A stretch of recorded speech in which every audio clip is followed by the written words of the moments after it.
مرحبا بكم في المطبخ الساحلي التونسي. دبارة اليوم هي شوربة فريك بالحوت. نبداو بالزانغريديان. عندنا حوته كسوا معناها تكون كيما هيك، يعني عندي كعبه وراطه ومش نقصها على زوز، مانيش باش نطيبها الكل خاطرها كبيره. تنجموا تاخذوا حوت صغير عادي معناها كيما تحبوا.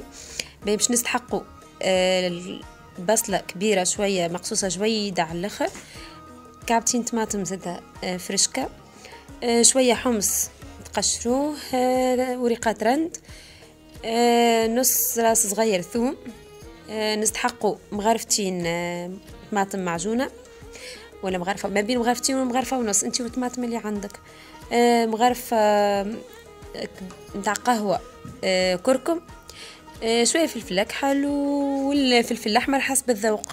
معناها يعني هاني كي حطيت مغرفه ناقصه.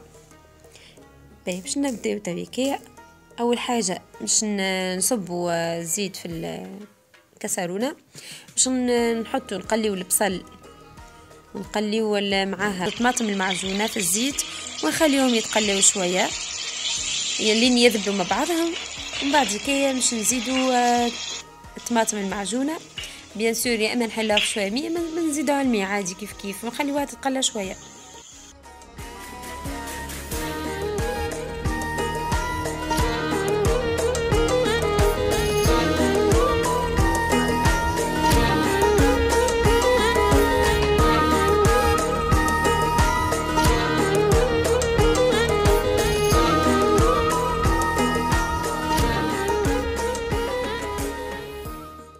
بعد ما تقليت الطماطم نحطوا الحوته اللي عنا، نحطوا الفاحات الكل، نحطوا الفلفل الاكحل، الكركم، الثوم، الفلفل الاحمر، الحمص، الرند، نحطوا كل شيء حسب اللي حضرناه ونخليه ونزيدوا شويه مي ونخليوها الحوته تطيب في الصوص هذيك.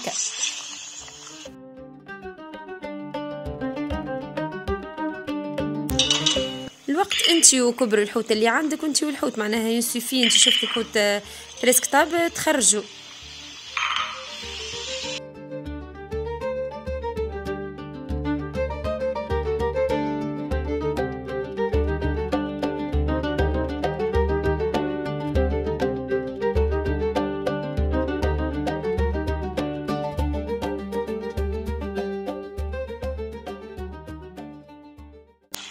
الحوته متاعنا كيما شفتوا هاني طابت، خرجتها وتوي كي باش نمرق الكسرونه متاعي.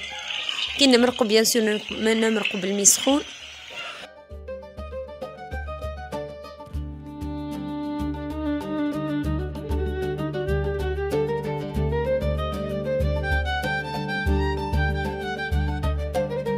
اللي عندي معناها شوربه دياري، نحطوا الكاس متاع القهوه ذاك اللي نجيبوا فيه القهوه، اللي يجيبوا فيه من القهوه ذاك، حطيت كاس معبي.